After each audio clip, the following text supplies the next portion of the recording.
এই সাদি, এ তো পোস্ট হয়েছে, লাইভ তো হয় নাই। কপি করে এই কর।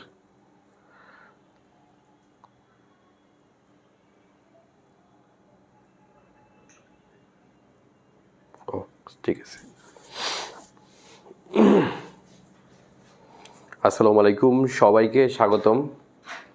আমরা অনেক দিন পরে লাইভে আসলাম, অনেক দিন লাইভ হয় না। আজকে যদিও আমার পেইড ব্যাচের ক্লাস, কিন্তু ক্লাসটি চাইলাম যে একটু আমরা লাইভটা দিলে কেমন হয়। ওকে, আমরা যারা এই মুহূর্তে যুক্ত হচ্ছি সবাই একটু কমেন্ট করব সব কিছু ঠিক দেখতে পাচ্ছেন কিনা, শুনতে পাচ্ছেন কিনা। ওকে, তারপরে আমরা ক্লাসে প্রবেশ করব।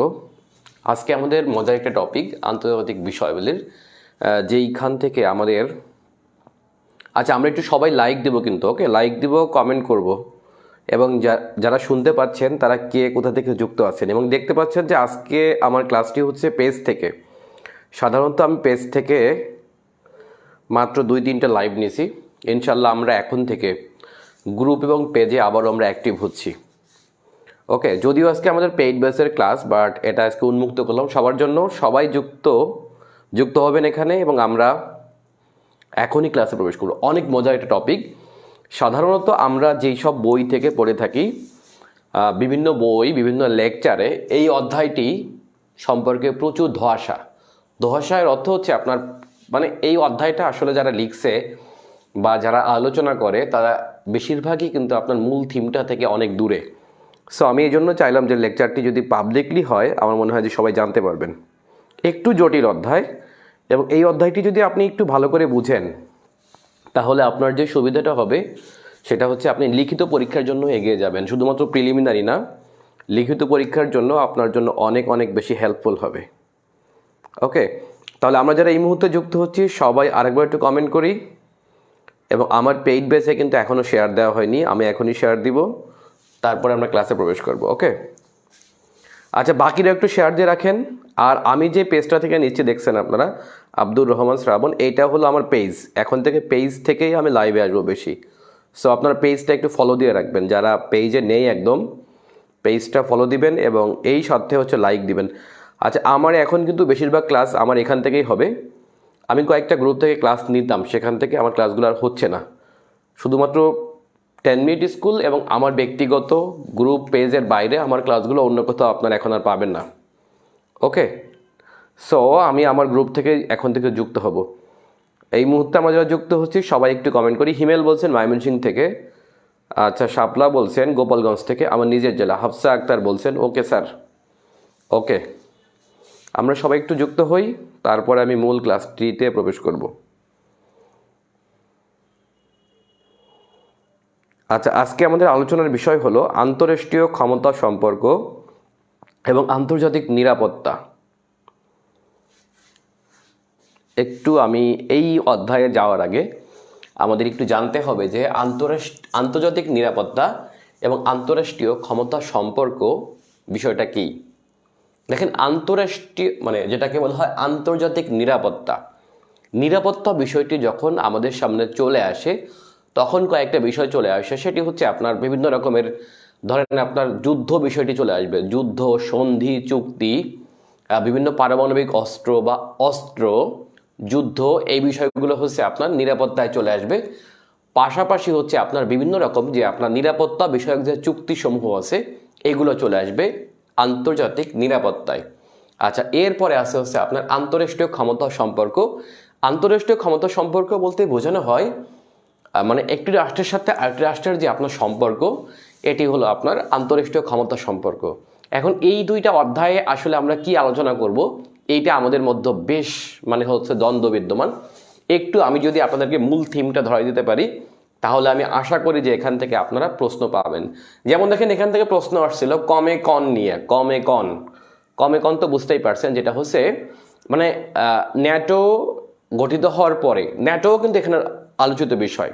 ন্যাটো গঠিত হওয়ার পরে পরবর্তীতে কিন্তু আপনার রাশিয়ার নেতৃত্বে, তখন তো রাশিয়া না, তখন ছিল কি বলেন তো, সোভিয়েত ইউনিয়ন। এই সোভিয়েত ইউনিয়নের নেতৃত্বে কিন্তু আপনার কমে কন গঠিত হয়।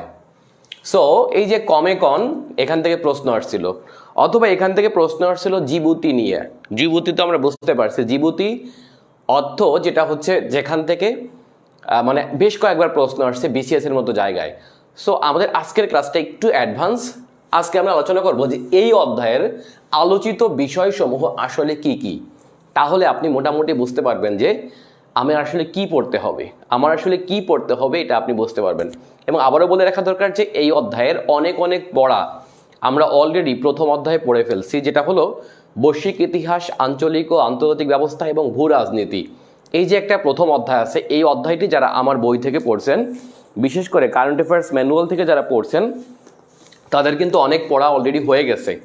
ওকে, অনেক পড়া কিন্তু আপনাদের হয়ে গেছে, বাট তারপরেও বলি যে আপনারা বই মানে এই বইটা একটু পড়লে আপনারা আশা রাখি যে কিছুটা হলে এখানে আলোচনা ভালো আছে অন্য অন্য বই অপেক্ষা। সো এই প্রথম এবং দ্বিতীয় অধ্যায়টি ভালো করে পড়লে আপনি দ্বিতীয় অধ্যায়টা আপনি ভালো অ্যান্সার করতে পারবেন।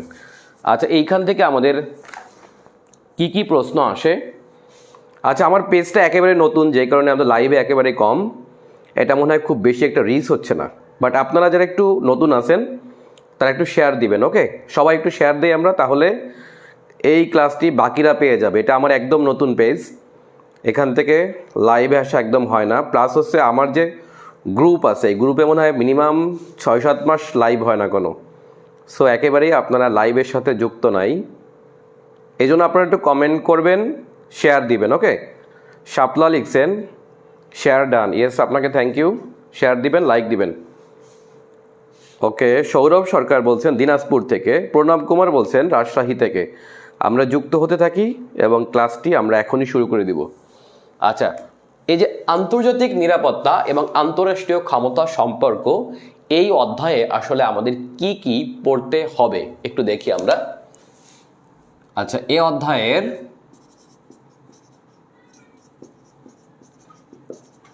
আলোচিত বিষয় আপনারা একটু লিখে নেন, হ্যাঁ, কোথাও নেই এইভাবে। আপনারা যারা এই মুহূর্তে যুক্ত আছেন, আমার পেইড ব্যাচেরই বেশি, তারা একটু লিখে নেবেন। ওকে, এই অধ্যায়ের আসলে আলোচিত বিষয়সমূহ কি কি একটু দেখি আমরা। আচ্ছা, এই অধ্যায়ে আমাদের আলোচিত বিষয় হলো, এক হলো বিভিন্ন যুদ্ধ, চুক্তি, সনদ, ঠিক আছে, অস্ত্র সংক্রান্ত আলোচনা। আমরা এটা মোটামুটি সবাই জানি।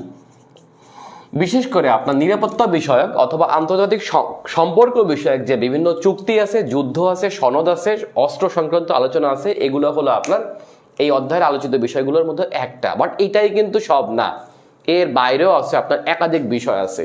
ওকে, যেমন ধরেন যুদ্ধ, এই মুহূর্তে আপনার একাধিক যুদ্ধ চলমান, মানে যুদ্ধ চলমান যদি আমরা বলি কোথায়, তার মধ্যে একদম সবার সামনে আসবে হচ্ছে রাশিয়া ইউক্রেন যুদ্ধ। সো রাশিয়া ইউক্রেন যুদ্ধ কিন্তু আপনার এই অধ্যায়ের আলোচিত বিষয়। চুক্তি, বিশেষ করে বিভিন্ন ধরনের সামরিক চুক্তি, সনদ, এই যে চুক্তিগুলো রয়েছে, যেমন যদি বলি আমরা, যেমন কোয়াড, যেমন আমরা কি বলতে পারি কোয়াড অথবা আউকুস, এই টাইপের যে চুক্তিসমূহ রয়েছে নিরাপত্তা বিষয়ক চুক্তি। ধরেন আপনার এক পক্ষ থেকে আরেক পক্ষ, এক পক্ষকে এক ঘরে রাখতে আরেক ধরনের চুক্তি হচ্ছে, এই যে চুক্তিসমূহ হচ্ছে, এগুলো হচ্ছে আপনার আলোচিত বিষয়।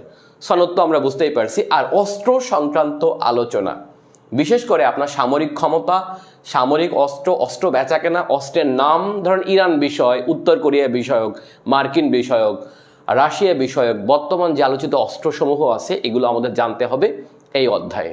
ওকে, এটা একটা আলোচিত বিষয়। আচ্ছা, যুদ্ধ যদি আমরা বলি, যেমন যুদ্ধ শুধুমাত্র যে বর্তমান যে যুদ্ধ এরকমই না, এর পাশাপাশি যদি আমরা বলি যে বিভিন্ন প্রক্সি যুদ্ধ রয়েছে, এই প্রক্সি যুদ্ধসমূহ আমাদের এখান থেকে জানতে হবে এই অধ্যায়ে। ওকে, আচ্ছা, এরপরে হচ্ছে আমাদের আলোচনা করতে হবে বিভিন্ন, একটু লিখে নেন আপনারা, বিভিন্ন নন স্টেট অ্যাক্টরস।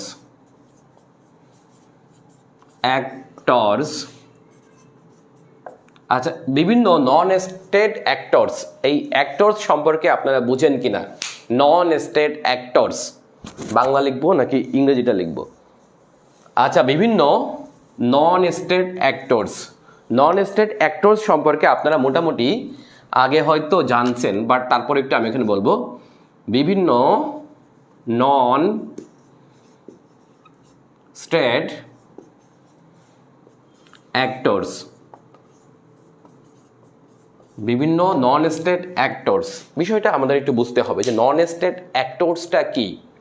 দেখেন, নন স্টেট মানে আমরা জানি যে রাষ্ট্রের বাইরেও কিছু রাষ্ট্র আছে, বাট রাষ্ট্র না, আসলে রাষ্ট্রকে অর্থাৎ রাষ্ট্রীয় কোনো কার্যক্রমে তারা সরাসরি যুক্ত নয়, কিন্তু রাষ্ট্রীয় যে কোনো সিদ্ধান্তে গুরুত্বপূর্ণ ভূমিকা রাখে এমন কিছু মানে এমন ব্যক্তি, সংস্থা, জোট, এগুলোকে বলা হয় নন স্টেট অ্যাক্টরস। যদি আমি বলি ধরেন সরকার একটি কিন্তু আপনার স্টেট অ্যাক্টরস, অর্থাৎ রাষ্ট্রের একটা গুরুত্বপূর্ণ উপাদান হচ্ছে আপনার সরকার, অর্থাৎ এটা হচ্ছে আপনার স্টেট অ্যাক্টরস, মানে রাষ্ট্রের একটা সরকার থাকবে, এটাই স্বাভাবিক। কিন্তু এই সরকারের বাইরেও বিভিন্ন রকম নন স্টেট অ্যাক্টরস রয়েছে যেগুলো রাষ্ট্রে কোনো সরাসরি যুক্ত নয়, কিন্তু রাষ্ট্রীয় সিদ্ধান্তে আপনার গুরুত্বপূর্ণ ভূমিকা রাখে এমন জোট, ব্যক্তি, সংস্থা, এনজিও, এগুলোকে বলা হয় নন স্টেট অ্যাক্টরস। ধরেন আমি যদি বলি যে বাংলাদেশে নন স্টেট অ্যাক্টরস যদি আমি হিসাব করি যে কারা, যদি আমরা বলি যে বাংলাদেশে, আমি এখান থেকে উদাহরণ দিই, 2 নম্বরটা থেকে উদাহরণ দিই। বাংলাদেশে যদি আমি নন স্টেট অ্যাক্টরস 2 ধরনের হয়। এটি কয় ধরনের হয়? 2 ধরনের হয়। ধরেন একটা হলো আন্তঃরাষ্ট্রীয়, ঠিক আছে, একটা হলো কি, আচ্ছা একটা হলো মানে আমি যদি বলি অভ্যন্তরীণ, আর একটা হলো আন্তর্জাতিক। একটু উদাহরণ দিয়ে আপনি ক্লিয়ার হবেন।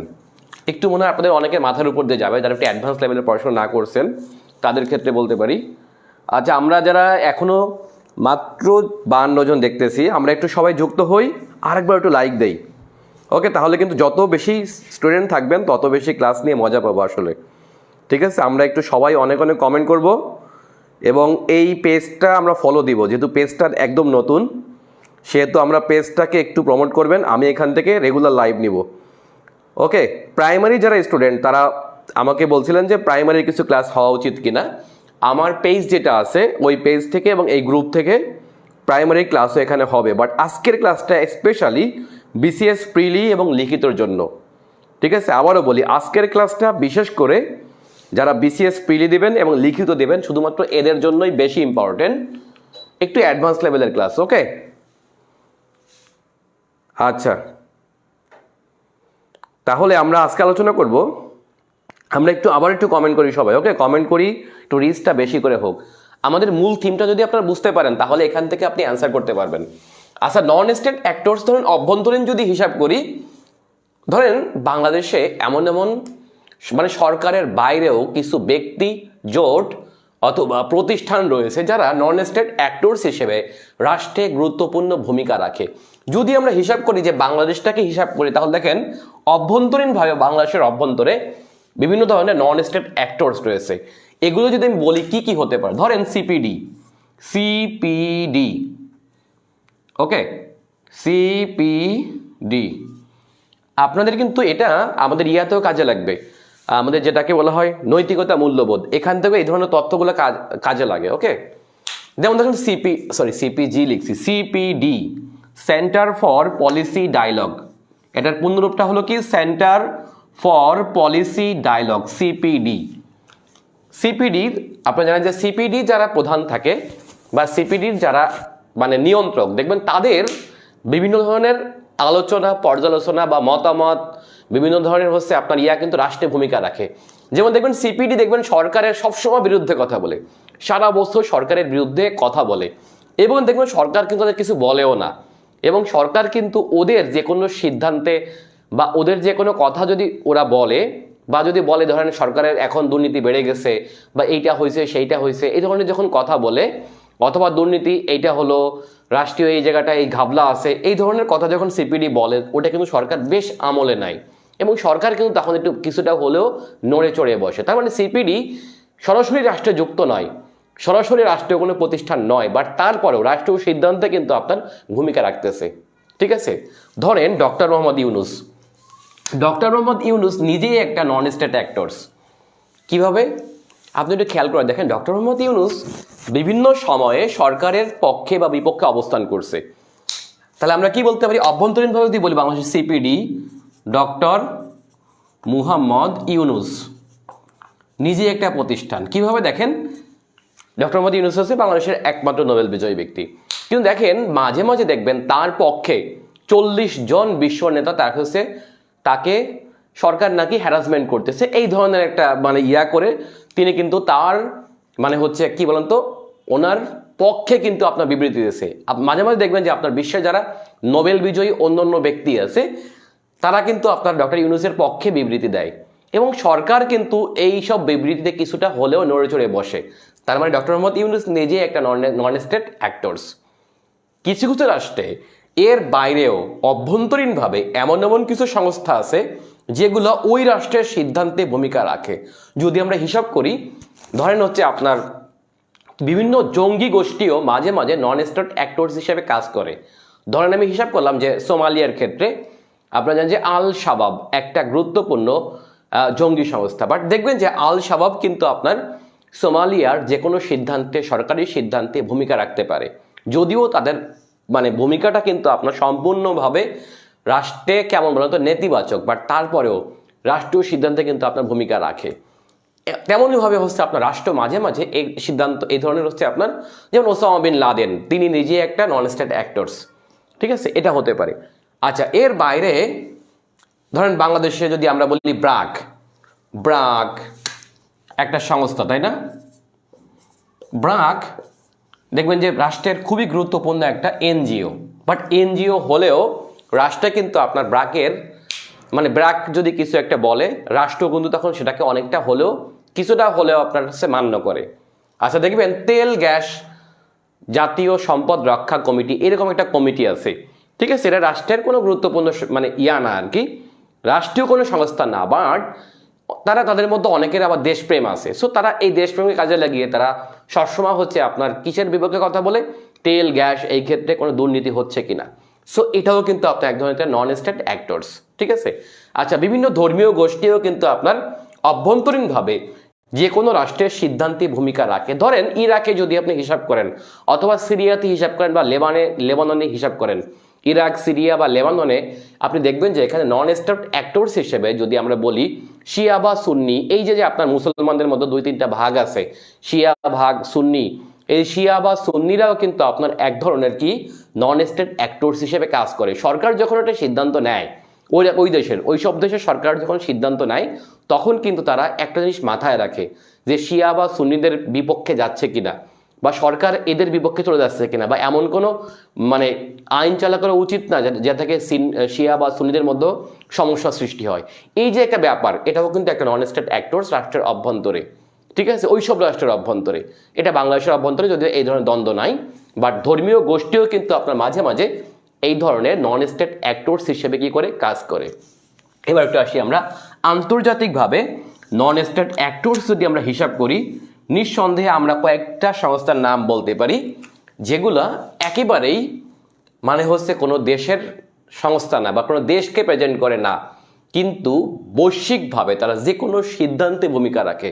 আপনি চিন্তা করে দেখেন এই সংস্থাগুলো আপনার কতটা গুরুত্বপূর্ণ। ধরেন জাতিসংঘের একটা সম্মেলন হচ্ছে, জাতিসংঘের একটা সম্মেলন হচ্ছে নিউ ইয়র্কে, কিন্তু দেখবেন যে নিউ ইয়র্কের জাতিসংঘের এই হেড অফিসের বাইরে কিন্তু আপনারা দেখবেন মাঝে মাঝে গ্রিন পিস সম্পর্কে আপনারা অনেকেই জানেন। গ্রিন পিস কি বলেন তো? গ্রিন পিস হলো আপনার পরিবেশবাদী একটি আন্তর্জাতিক গ্রুপ। এখন ধরেন গ্রিন পিসের কর্মীরা দেখবেন যে এই সম্মেলনের বাইরে দেখবেন বিভিন্ন রকমের প্রতিবাদ মিছিল সমাবেশ এগুলো করে থাকে, এবং দেখবেন তখন কিন্তু এই যে বৈশ্বিক যদি কোনো সিদ্ধান্ত হয়, বৈশ্বিক সিদ্ধান্ত হবে কোথায়? জাতিসংঘে। সো জাতিসংঘে কোনো বৈশ্বিক সিদ্ধান্ত নেওয়ার আগে তখন কিন্তু আপনার এই যে গ্রিন পিস কি বললো বা না বললো, অথবা ধরেন আপনার মালালা ইউসুফজাই, অথবা যদি বলি আমরা পরিবেশ নিয়ে কাজ করে যদি আমরা গ্রেটা থানবার্গ একজন মাত্র কিশোরী মাত্র, অথচ জাতিসংঘ সম্মেলনের বাইরে কিন্তু সে বা বিভিন্ন কপ সম্মেলনের সময় কিন্তু আপনার সে বাইরে বসে, অর্থাৎ জাতিসংঘের বাইরে বসে কিন্তু আপনার সে ছাত্রীদের নিয়ে কিন্তু আপনার প্রতিবাদ সমাবেশ করছে। তার মানে দেখেন মালালা ইউসুফজাই অথবা গ্রিন পিস অথবা গ্রেটা থানবার্গ অথবা যে কোনো একজন পরিবেশবাদী ব্যক্তি বা যে কোনো একজন ব্যক্তি যে হচ্ছে যুদ্ধের বিপক্ষে বা শান্তির পক্ষে, এমন এমন ব্যক্তিও কিন্তু আপনার কখনো কখনো বৈশ্বিক সিদ্ধান্তে ভূমিকা রাখে।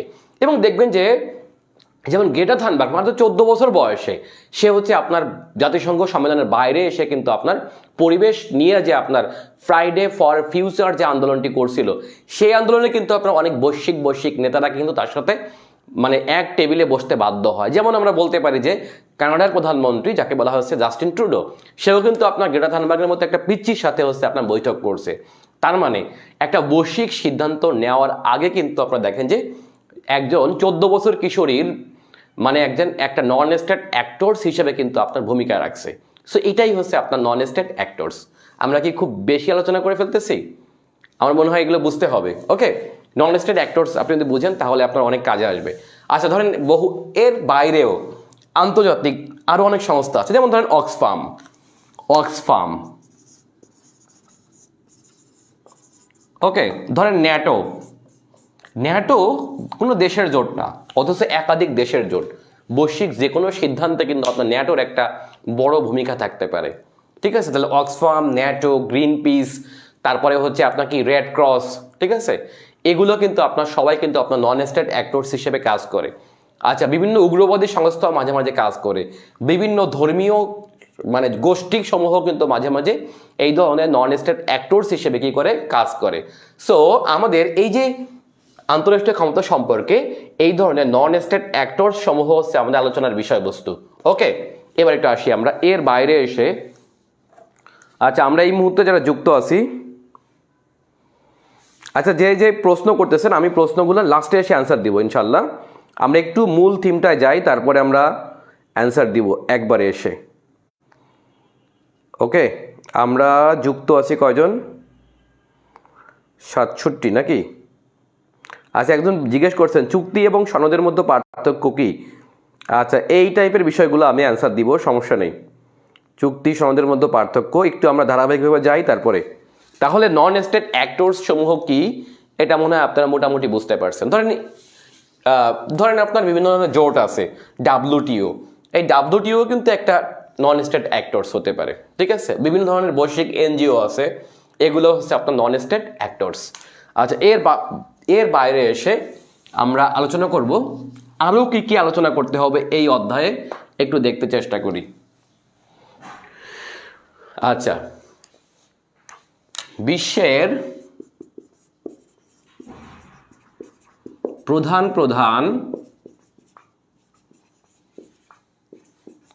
মতবাদ, দেখেন এইটা আমি যদি একটু করি, এইটা যখন আমি আলোচনা করব তখন কিন্তু আমাদের আন্তর্জাতিক বিষয় বলে লিখিত তো আমরা সবাই করছি, তাই না? আন্তর্জাতিক বিষয় বলে যে লিখিত বিষয়টা আছে, এখানে কিন্তু আপনার বিশ্বের প্রধান মতবাদ নিয়ে আলোচনা করা আছে। তার মানে আমি যখন এই অধ্যায়টাই এটা যদি আমরা একটু অল্প ভাষা শিখি, ভাষাভাবে যদি শিখি, তাতেও কিন্তু আমি আমার ভবিষ্যতে যখন আমি লিখিত আন্তর্জাতিক দিব তখন কিন্তু আমরা ভালো করতে পারবো। সো পৃথিবীর প্রধান মতবাদ, বিশেষ করে আপনার রাজনৈতিক মতবাদ সমূহ এখানে আমরা আলোচনা করব বেশি। সো এইখানে এসে যদি আমি বলি মতবাদ সমূহের মধ্যে কি কি আসবে, ধরেন আমরা যদি আলোচনা করি তার মধ্যে আসতে পারে মতবাদ বলতে হচ্ছে আপনার ধরেন বিভিন্ন ধরনের যে ইয়াটা আছে, যদি বলি আমরা ধরেন কি বলবো,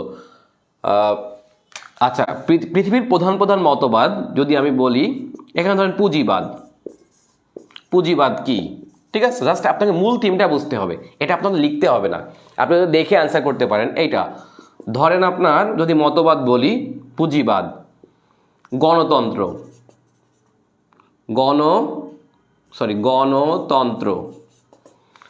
সমাজতন্ত্র,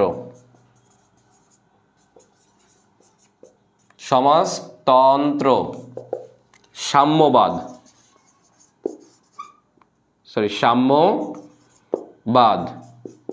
আচ্ছা লোকরঞ্জনবাদ,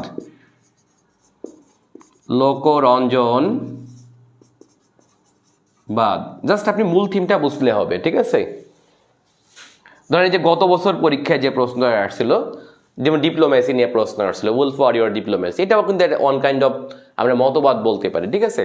ধরেন মার্ক্সবাদ,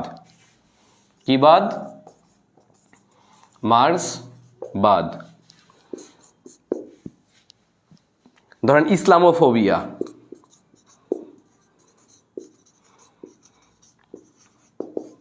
আচ্ছা ইসলামোফোবিয়া, ধরেন শিয়া সুন্নি বিষয়টা, শিয়া সুন্নি, আমি জাস্ট একটু অল্প অল্প করে বুঝাই দেই, মূল আলোচনা করতে গেলে অনেক সময় লাগবে, এগুলো আমরা মূল বেশি আলোচনা করব যখন আমরা লিখিত পরীক্ষা দিব তখন, ঠিক আছে।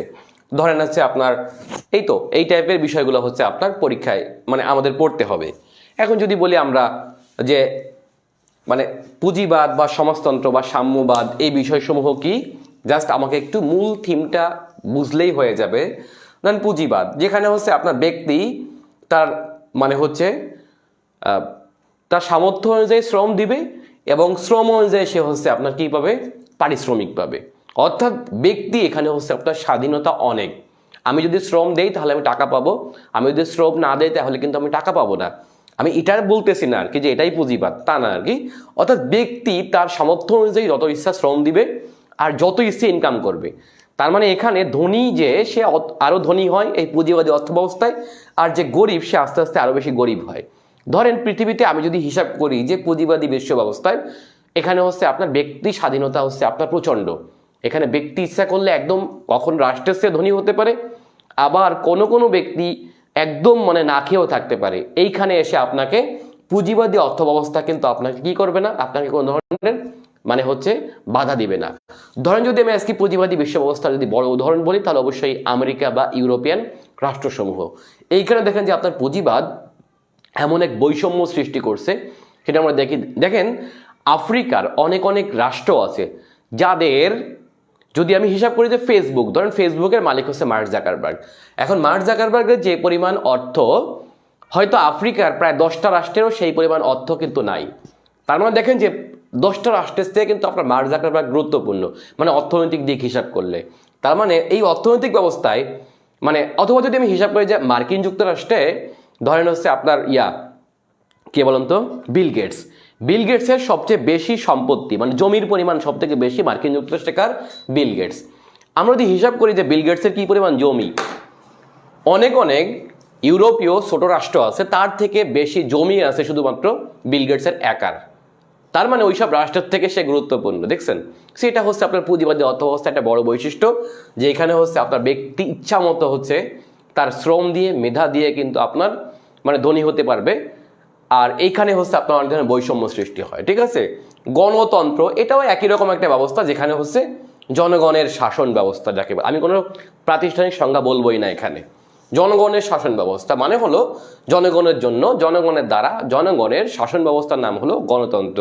যদিও এই গণতন্ত্রের সংজ্ঞা নিয়ে কিন্তু আপনার প্রচণ্ড কি আছে বলুন তো, মানে হচ্ছে আপনার বিভিন্ন ধরনের কন্ট্রোভার্সি আছে, সেই কন্ট্রোভার্সিগুলো আমি বলবো না।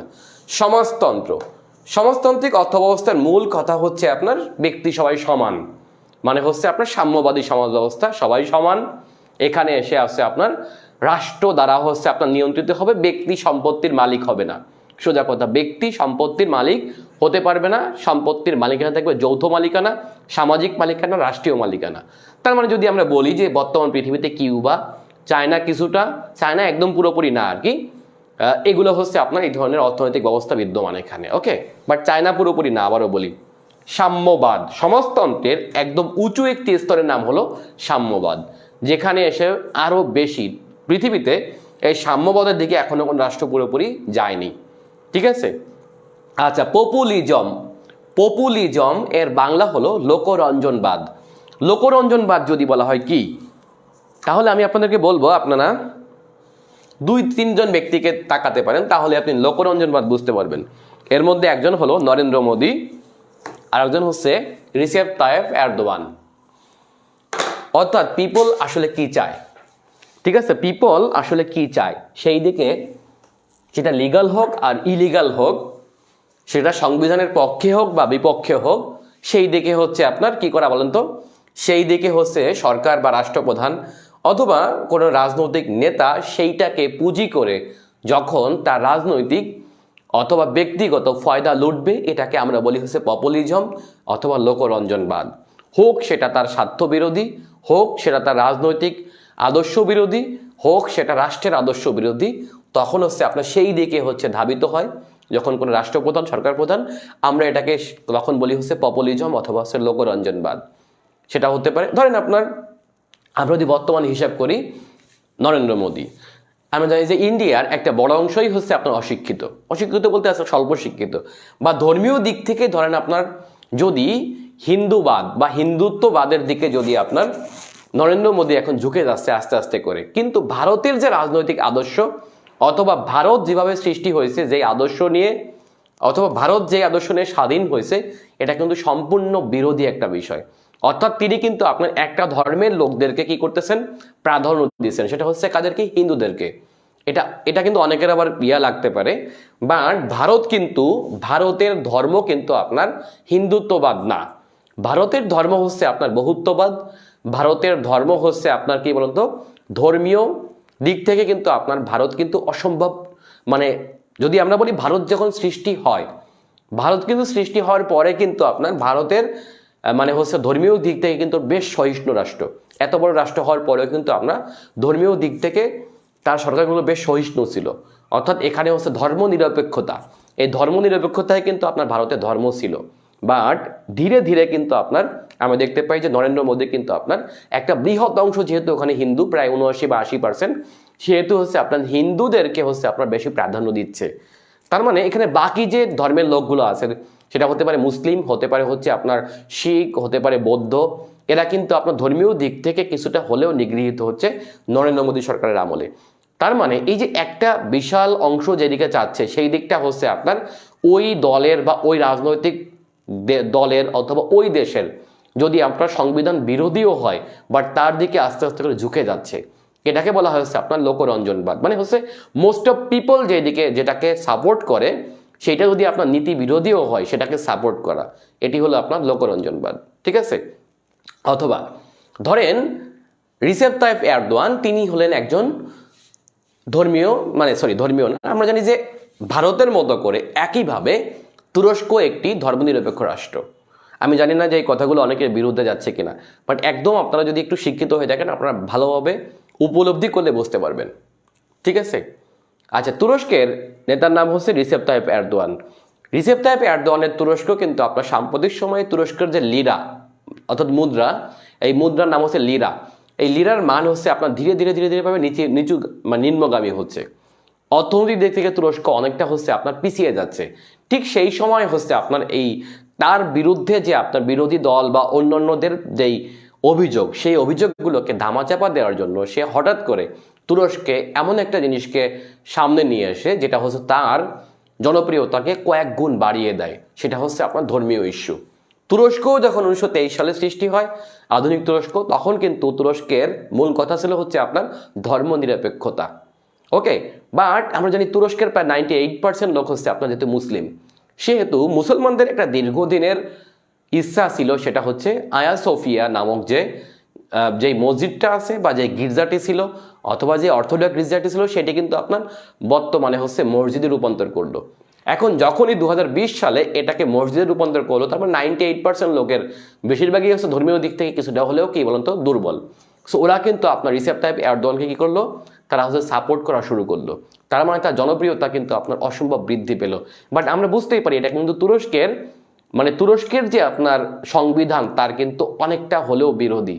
কেননা আয়া সোফিয়া নিয়ে যে বিতর্ক, সেটা হচ্ছে সেই বিতর্ক অবসানের জন্য কিন্তু আপনার আয়া সোফিয়াকে কি করা হয় বলেন তো, আয়া সোফিয়াকে হচ্ছে আপনার জাদুঘরে রূপান্তর করা হয়েছে, যে এটা মসজিদও না, এটা গির্জাও না, সো এটাকে জাদুঘর হিসেবে রেখে দেই।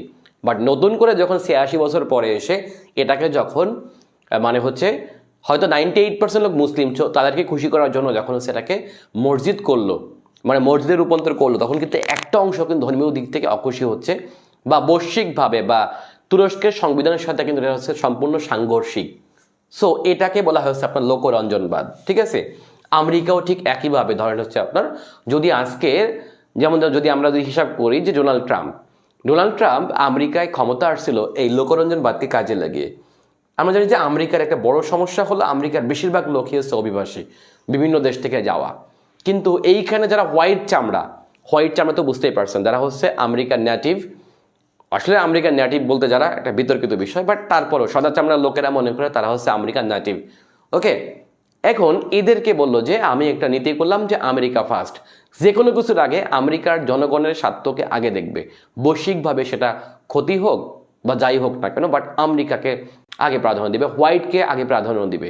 এই যে বিষয়টা যখন করলো তখনই কিন্তু সে জনগণের একটা বড় অংশের ভোট পেয়ে গেল, এবং ভোট পেয়ে কিন্তু আপনার উদারনৈতিক দল যেটা হচ্ছে আপনার যেমন বারাক ওবামার দল, ওটাকে কিন্তু আপনার পিছিয়ে ফেলে সে কিন্তু ক্ষমতায় আসছিল, বা হিলারি ক্লিন্টনকে কিন্তু আপনার পিছিয়ে ফেলে কিন্তু আপনার ক্ষমতায় এসে কে এই লোকরঞ্জনকে কাজে লাগিয়ে, মানে খ্যাপা টাইপের ব্যবহার যদি আপনি করতে পারেন, মানুষ হচ্ছে খ্যাপা লোক পছন্দ করে সারা পৃথিবীতে। আপনি একটু খেয়াল করে দেখবেন পৃথিবীতে যে কয়জন রাজনৈতিক নেতা জনপ্রিয়, পপুলার, এই যে পপুলিজম থেকেই তো এটা আসছে, লোকরঞ্জনবাদ। যে কোনো পপুলার নেতাই হচ্ছে একটু খ্যাপা টাইপের দেখবেন, অর্থাৎ এদের সবচেয়ে বড় ক্ষমতা হচ্ছে তারা খেপিয়ে তুলতে পারে মানুষকে।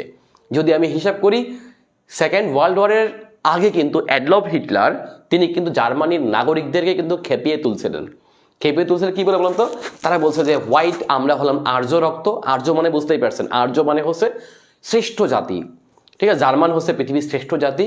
সো এই যে আপনার উগ্রভাবে একটা গোষ্ঠীকে যখন হচ্ছে তিনি উগ্রবাদীতে পরিণত করলেন, সেই উগ্রবাদী গোষ্ঠী কিন্তু যে কোনোভাবে ওই নেতাকে অন্ধভাবে অনুকরণ শুরু করলো। অর্থাৎ তারা যদি হিটলার তাকে বলতো যে তোমরা আগুনে ঝাঁপ দাও, তারা কিন্তু আগুনে ঝাঁপ দিবে। এভাবে করে হচ্ছে আপনার খেপিয়ে তোলা। এটা হচ্ছে আপনার যেমন একইভাবে যদি বলি আমরা, ইতালিতে ছিল মুসোলিনি, ঠিক আছে, তারপর যদি আমরা হিসাব করি গাদ্দাফি, এটা কিন্তু প্রত্যেকেই হচ্ছে আপনার পপুলিজমকে কাজে লাগিয়ে কিন্তু আপনার ক্ষমতাকে টিকিয়ে রাখছিল।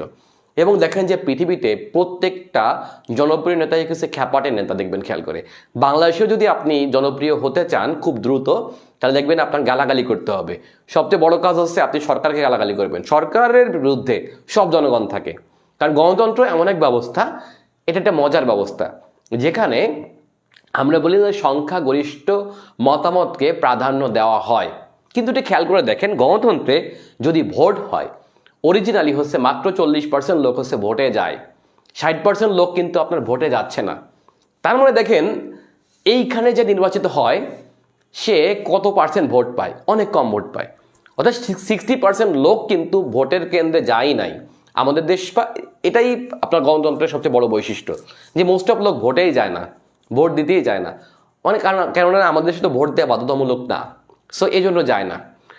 ওকে, এখন দেখবেন এই যে 40% লোক ধরেন হচ্ছে ভোট দিল, এখন 40% লোক ভোট দিয়ে ধরেন আপনার একটা দলকে ক্ষমতায় আনলো, সেটা আওয়ামী লীগ অথবা বিএনপি। এখন আওয়ামী লীগ অথবা বিএনপি ক্ষমতায় আসলো 40% লোকের ভোট নিয়ে, সেই 40% লোকের মধ্যে ধরেন আওয়ামী লীগ পেল কত পার্সেন্ট? 30%। তাহলে হিসাব করে দেখেন, এখন এই যে আপনার মাত্র 100% লোকের মধ্যে 30% লোক ভোট দিয়ে নির্বাচিত করলো একটা রাজনৈতিক দলকে, 70% লোক একদম তাকে ভোটই দেয় নাই। সো গালাগালি তো করবেই। আবার আওয়ামী লীগের বা বিএনপির এমন এমন সমর্থক আছে যারা হচ্ছে একদম মানে হচ্ছে এমনি ভোট দিয়েছে, মন্দের ভালো তাই। ধরেন আওয়ামী লীগ কেন করলেন আপনি? কারণ বিএনপি একদম খারাপ, তার থেকে হচ্ছে একটু হলেও ভালো। অথবা আপনি বিএনপি কেন করেন? তার আওয়ামী লীগ তার একদম পছন্দ না। সো এই যে তারা কিন্তু আসলে কিছু আসা যায় না। এই আমি রাজনৈতিক বিষয় নিয়ে কথা বলতেছি, একটু বিতর্কিত বিষয়, বাট তারপরে বলতেছি বোঝানোর জন্য আর কি, ঠিক আছে। সো দেখবেন এই দেশে যদি আপনি এখন সরকারের বিরুদ্ধে তো বেশিরভাগ লোকই, আর তৃতীয় বিশ্বের দেশগুলোকে আপনার যদি ব্যয় নির্বাহ করতে হয় তাহলে অবশ্যই জনগণের উপরে অতিরিক্ত কর চাপাতে হয়, অতিরিক্ত দাম বৃদ্ধি করতে হয়, এটাই খুব স্বাভাবিক। তার মানে যে কোনো একটা ইস্যু নিয়ে যদি আপনি সরকারকে গালাগালি করতে পারেন, দেখবেন আপনি খুব দ্রুত জনপ্রিয় নেতা হয়ে যাবেন। কিন্তু সত্যিকার অর্থে বক্তৃতার মঞ্চে বক্তৃতা দেওয়া, বুঝেন নাই? বক্তৃতার মঞ্চে বক্তৃতা দিয়ে দেওয়া আর চেয়ারে বসে দেশ পরিচালনা করা এক জিনিস না, এটার মধ্যে ব্যাপক পার্থক্য আছে। বক্তৃতা সবাই দিতে পারে, কিন্তু রাষ্ট্র পরিচালনা করা অনেক অনেক অনেক অনেক কঠিন ব্যাপার। তার থেকে কঠিন ব্যাপার হচ্ছে আপনার ঘর পরিচালনা করা, আপনারা বুঝতে পারছেন। সো এই যে পপুলিজম কাজে লেগে কিন্তু আপনার অনেকে জনপ্রিয় নেতা হয়ে যায়, কিন্তু প্রকৃত অর্থে দেখবেন যে এরা আসলেও মানে হচ্ছে নিজেরা ওই কাজের যোগ্য কিনা এটা কিন্তু সন্দেহ।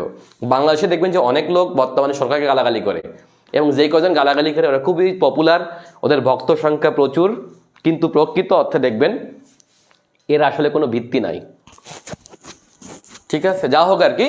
সো এটা হলো লোকরঞ্জনবাদ, যেটা বুঝাচ্ছিলাম আর কি। আচ্ছা, ইসলামোফোবিয়া। আচ্ছা, মার্ক্সবাদ নিয়ে আলোচনা করি। মার্ক্সবাদ কি? আচ্ছা, মার্ক্সীয় দর্শনের মূল ভিত্তি হচ্ছে আপনার সাম্যবাদী সমাজ প্রতিষ্ঠা করা, অর্থাৎ কার্ল মার্কস কর্তৃক কার্ল মার্কস এবং তার বন্ধু ফ্রেডারিক অ্যাঙ্গেলস কর্তৃক একটি মতবাদ, যেটি হচ্ছে মার্ক্সবাদ নামে বিশ্বে পরিচিত। এই মার্ক্সের জন্ম হচ্ছে কোথায়? সেটি হচ্ছে জার্মানিতে। বাট পৃথিবীতে জার্মানি কিন্তু কোনো মার্ক্সবাদী রাষ্ট্র হয়নি, বরঞ্চ পৃথিবীতে মার্ক্সবাদের প্রথম তাত্ত্বিক প্রয়োগ হয় হচ্ছে আপনার যে দেশে, সেটি হচ্ছে সোভিয়েত ইউনিয়নে। এবং সোভিয়েত ইউনিয়ন হলো আপনার পৃথিবীর প্রথম মার্ক্সিস্ট রাষ্ট্র পরিণত হয়। এবং এই মার্ক্সীয় দর্শনকে কাজে লাগিয়ে পৃথিবীর প্রথম রাষ্ট্রই হচ্ছে সোভিয়েত ইউনিয়ন, যেটি হচ্ছে লেনিন প্রতিষ্ঠা করে। সো লেনিন এটাকে আবার মডিফাই করছে বিধায় এটাকে অনেকে লেনিনবাদও বলে, অর্থাৎ মার্ক্সবাদের একটা পরিবর্তিত রূপ হচ্ছে আপনার লেনিনবাদ। ওকে, এই ইসলামোফোবিয়া একটা গুরুত্বপূর্ণ টার্ম, যেটি থেকে 41তম বিসিএস প্রশ্ন আসছিল, লিখিত প্রশ্ন। ইসলামোফোবিয়া মানে হচ্ছে ইসলামের প্রতি ভয়, অর্থাৎ ইসলামকে আমরা জানি যে ইসলাম কিন্তু একটা শান্তির ধর্ম, তাই না? পৃথিবীর কোনো ধর্মই খারাপ না, বাট ধর্মের যারা হচ্ছে অনেক অনেক নিয়ন্ত্রক অথবা নিজেদেরকে যারা ইজারাদার মনে করে, এরা হয়তো ধর্মটাকে ব্যবহার করে ধর্মের চরিত্রটাকে তারা হচ্ছে পৃথিবীতে খারাপভাবে উপস্থাপন করে। কিন্তু পৃথিবীতে কোনো ধর্মই হচ্ছে আপনার খারাপ না। কিন্তু তারপরেও পৃথিবীতে ইসলাম একটি শান্তির ধর্ম, এখানে সবসময় শান্তির কথা বলা হয়। এবং পৃথিবীতে যতগুলো ধর্ম আছে তার মধ্যে সর্বশেষ ধর্মগুলোর মধ্যে একটা হচ্ছে ইসলাম। সো অনেক বেশি মডার্ন বটে, ঠিক আছে? এখানে আপনার কোরআন সুন্নাহ পাশাপাশি কিন্তু ইজমা কিয়াস সবকিছু আলোচনা করা আছে। এবং যে কোনো সমস্যাকে সমাধানের জন্যই কিন্তু আপনার ইসলামে মোটামুটি ইজমা কিয়াসের ব্যবহার করা যায়। বাট তারপরেও পশ্চিমা বিশ্বে এবং উন্নত বিশ্বে ইসলামকে হচ্ছে আপনার নেগেটিভলি উপস্থাপন করা হয়। বিশেষ করে পশ্চিমা সোশ্যাল মিডিয়া সহ অনেকে হচ্ছে আপনার ইসলামকে একটি সন্ত্রাসী ধর্ম হিসেবে উপস্থাপন করে। কিন্তু এইখানে কিন্তু বিপরীতে যে ইসলামের ভালো ভালো দিক আছে সেগুলোকে উপস্থাপন করা একদমই হয় না। সো এই যে নতুন প্রজন্ম কিন্তু আপনার ইসলামের প্রতি এক ধরনের ঘৃণা হচ্ছে বা বিদ্বেষ থেকে হচ্ছে আপনার তারা বেড়ে উঠতেছে, কিন্তু প্রকৃত অর্থে হচ্ছে ইসলাম সেই ধরনের ধর্ম একেবারেই না। সো এই যে ইসলামকে একটি শান্তির ধর্মকে যারা হচ্ছে ভীতির ধর্ম হিসেবে যারা প্রতিষ্ঠা করে এবং পশ্চিমা বিশ্বে হচ্ছে আপনার এই ইসলামোফোবিয়া সৃষ্টি করছে পশ্চিমা মিডিয়া সহ অন্যান্য মাধ্যমগুলো। ওকে, এটাকে বলা হয় হচ্ছে বৃহত্তর থেকে ইসলামোফোবিয়া মানে হচ্ছে ইসলামের প্রতি ভয়। যদি আপনারা হিসাব করেন দেখেন যে রিসেন্ট টাইমে আপনারা দেখবেন যে দাউদ কিম নামে একজন সাউথ কোরিয়ান ইউটিউবার আছে, আপনারা অনেকে চিনবেন তাকে। সে কিন্তু ইসলামকে একদমই জানতো না, হয়তো বা শুধু নাম শুনছে। বাট তার দেখবেন যে তিনি কিন্তু ইন্দোনেশিয়া সফরে যাওয়ার পরে সে হচ্ছে ইসলামের প্রসঙ্গে তার ধারণা একেবারে বদলে যায়। এবং তার সাক্ষাৎকারে তিনি বলছেন যে আমি জানতাম যে ইসলাম একটি ভয়ের ধর্ম বা এই সেই কাটাকাটি মারামারি যুদ্ধ এগুলো হয়, কিন্তু আমার ধারণা পাল্টে যায় ইন্দোনেশিয়া যাওয়ার পরে। এবং তখন কিন্তু সে হচ্ছে ইসলামের প্রতি আরো অনুরাগ আরো বেশি জানাশোনার পরে সে হচ্ছে একটা টাইমে ইসলামে হচ্ছে বন্ধনে আবদ্ধ হয়, ঠিক আছে? সো এই যে ইসলামোফোবিয়া এটা হচ্ছে আপনার পশ্চিমা বিশ্ব হচ্ছে পৃথিবীতে ছড়িয়েছে, কেননা তারা মনে করে যে তাদের পাশাপাশি তাদের একটা প্রতিদ্বন্দ্বী ধর্ম হচ্ছে ইসলাম। সো তারা হচ্ছে এটাকে এইভাবে উপস্থাপন করছে বিধায়। ওকে, এটা হচ্ছে ইসলামোফোবিয়া। আচ্ছা, একটু আসি আমি শিয়া এবং সুন্নিটা কি, শিয়া কি সুন্নি কি। আমরা সবাই জানি যে শিয়া এবং সুন্নি, আমরা যদি বলি যে হযরত মুহাম্মদ সাল্লাল্লাহু আলাইহি ওয়াসাল্লাম কি ছিলেন, শিয়া নাকি সুন্নি, কিছুই ছিলেন না। এই যে শিয়া সুন্নি দ্বন্দ্বটা কিন্তু তখন ইসলাম ধর্মের প্রবর্তক যিনি মুহাম্মদ সাল্লাল্লাহু আলাইহি ওয়াসাল্লাম, তিনি কিন্তু বলেন নাই যে আমি শিয়া অথবা আমি সুন্নি, কিছুই বলেন নাই। কিন্তু শিয়া সুন্নির ব্যাপারটা চলে আসছে কখন, সেটা হচ্ছে হযরত মুহাম্মদ সাল্লাল্লাহু আলাইহি ওয়াসাল্লামের মৃত্যুর পরে, ঠিক আছে? হযরত মুহাম্মদ সাল্লাল্লাহু আলাইহি ওয়াসাল্লামের মৃত্যুর পরে এই শিয়া সুন্নি দ্বন্দ্বটা চলে আসছে। সেটা হচ্ছে কিভাবে, তখন ইসলামী যে খেলাফত, এই ইসলামিক খেলাফতের নেতৃত্ব কে দিবে এটা নিয়ে শুরু হলো দ্বন্দ্ব।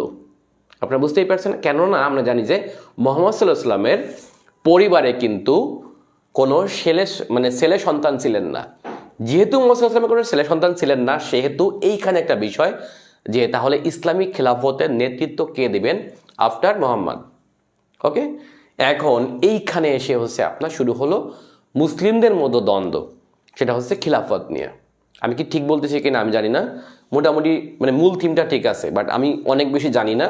সো ভুল ভ্রান্তি হলে অবশ্যই আপনার মাফ করে দিবেন। ধর্মীয় বিষয় নিয়ে কথা বলা প্রচুর হচ্ছে আপনার মানে একটা কি বলবো, না জেনে কথা বলে একদম আর কি। যা হোক, তো খিলাফত নিয়ে সমস্যা। এখন একদল মনে করলো যে মানে পরিবারতন্ত্র গুরুত্বপূর্ণ না। ঠিক আছে, পরিবারতন্ত্র মানে হচ্ছে মোহাম্মদ সাল্লাল্লাহু আলাইহি ওয়াসাল্লাম পরিবার থেকে যে লিড দিতে হবে এমন না, যোগ্য যে কোনো মুসলিম হচ্ছে আপনার এটাকে ইসলামী খিলাফতকে লিড দিতে পারেন। এই যে যারা হচ্ছে এই আদর্শ যারা বিশ্বাসী, আপনারা বুঝছেন কিনা যে মোহাম্মদ সাল্লাল্লাহু আলাইহি ওয়াসাল্লামের পরিবারেরই কেউ হতে হবে, ব্যাপারটা এমন না, যোগ্য যে কোনো কেউ হচ্ছে এখানে নেতৃত্ব দিতে পারেন। তার মানে তারা কোন দলে ভাগ হয়ে গেল, তারা হচ্ছে সুন্নি। ওকে, বাট আর এক দল মনে করলো যে না, অবশ্যই মোহাম্মদ সাল্লাল্লাহু আলাইহি ওয়াসাল্লামের রক্তের কেউ অথবা উত্তরসূরি অথবা আত্মীয়দের কেউ হচ্ছে আপনার ইসলামী খেলাফতের নেতৃত্ব দিলে ভালো হয়। ওকে, অর্থাৎ যারা হচ্ছে পরিবারতন্ত্রে বিশ্বাসী ওরা হয়ে গেল হচ্ছে আপনার শিয়া। ঠিক আছে, অর্থাৎ তারা মনে করলো যে যেহেতু মোহাম্মদ সাল্লাল্লাহু আলাইহি ওয়াসাল্লামের বড় মেয়ে হচ্ছে কে হযরত ফাতিমা, সো ফাতিমার হাজবেন্ড কে আলী, তার মানে আলীর পরে হচ্ছে তার দুই ছেলে হাসান হুসাইন। এই যে একটা দ্বন্দ্ব, বুঝছেন তো? অর্থাৎ হাসান হুসাইনের কাছে যে আপনার নেতৃত্ব যাওয়ার ব্যাপার, কেননা হাসান হুসাইন হচ্ছে আপনার হযরত মুহাম্মদ সাল্লাল্লাহু আলাইহি ওয়াসাল্লামের কি দৌহিত্র, হযরত ফাতিমার হচ্ছে ছেলে। সো এই দিকে যারা হচ্ছে খিলাফতকে বিশ্বাস করত তারা হয়ে গেল হচ্ছে আপনার শিয়া। ঠিক আছে, এভাবে করে হচ্ছে আপনার মুহাম্মদ সাল্লাল্লাহু আলাইহি ওয়াসাল্লামের মৃত্যুর পরে এসে হচ্ছে শিয়া সুন্নি বিভক্ত হয়ে যায়। ঠিক আছে, অর্থাৎ যারা হচ্ছে এই শিয়ারা মনে করে তারা হচ্ছে ওদের সরাসরি হচ্ছে মুহাম্মদ সাল্লাল্লাহু আলাইহি ওয়াসাল্লামের পরিবারের লোক বা ওই ধরনের বংশীয় লোক। তো পৃথিবীতে বর্তমানে শিয়া প্রধান দেশ হচ্ছে দুইটা, একটা হলো ইরান আর একটা হলো আজারবাইজান। এখানে হচ্ছে মোস্ট অফ ধর্মীয় গোষ্ঠী হচ্ছে শিয়া। ওকে, পাশাপাশি পৃথিবীতে ইরাকের একটি বড় অংশ শিয়া আছে, এর পাশাপাশিও শিয়া আছে, যেমন লেবাননের শিয়া আছে, সিরিয়াতে শিয়া আছে, সব দেশেই মধ্যপ্রাচ্যের মোটামুটি শিয়া সুন্নি আছে, ইভেন আমাদের দেশেও আছে। আপনারা জানেন যে ঢাকার দক্ষিণ দিকে, সাউথ ঢাকার দিকে যেখানে হচ্ছে চানখারপুল বা ওই এলাকা, চকবাজার, ওই এলাকা কিন্তু আপনার বেশ কিছু শিয়া বসবাস করে। সো এটি হচ্ছে আপনার শিয়া সুন্নি যে দ্বন্দ্ব এভাবে চলে আসছে। ঠিক আছে, আমরা কজন আছি?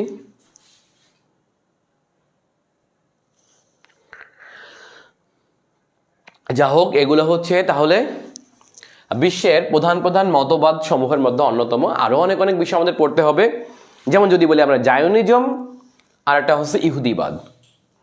ঠিক আছে, মতবাদগুলোর মধ্যে যদি বলি জায়নিজম আর একটা হচ্ছে ইহুদিবাদ। আচ্ছা, জায়নবাদ কি? জায়নবাদ আর হচ্ছে ইহুদিবাদ দুইটার মধ্যে পার্থক্যটা আসলে কি? কোনটা ধর্ম আর কোনটা, এটা অত বেশি ইম্পর্টেন্ট না, তাও একটু বলি। একটা হলো জায়নবাদ ভার্সেস ইহুদিবাদ। আচ্ছা, এইখানে দেখেন জায়নবাদ আর ইহুদিবাদ এই দুইটা কিন্তু এক জিনিস না। জায়নবাদ আর ইহুদিবাদের মধ্যে পার্থক্যটা আসলে কোথায়? দেখেন, পৃথিবীতে কোনো ধর্মই খারাপ না, কোনো ধর্মেই কিন্তু খারাপ কিছু বলা হয়নি। অবশ্যই মানুষের কল্যাণে, ঠিক আছে, নিজের কল্যাণে অন্যের কল্যাণেই কিন্তু আপনার ধর্ম আসছে। সো ধর্ম অবশ্যই খারাপ না। তার মানে ইহুদিবাদ যদি আমরা বলি, এটাকে আপনি অবশ্যই খারাপ বলতে পারবেন না, কেননা পৃথিবীতে আমরা যেটাকে বলি আব্রাহামিক রিলিজন, আব্রাহামিক রিলিজন বলতে বোঝানো হয় হযরত ইব্রাহিম এবং তার বংশধরেরা তিনটা ধর্মে ভাগ হয়ে গেছে। অর্থাৎ এই তিনটা ধর্মের জাতির পিতা হলো হযরত ইব্রাহিম আলাইহিস সালাম।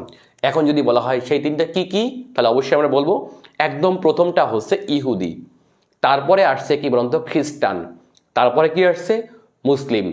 এই তিন ধর্মীয় মতবাদে বিশ্বাসী লোকেরা মনে করে তাদের ধর্মের মানে তাদের ধর্মীয় পিতা হচ্ছে হযরত ইব্রাহিম আলাইহিস সালাম।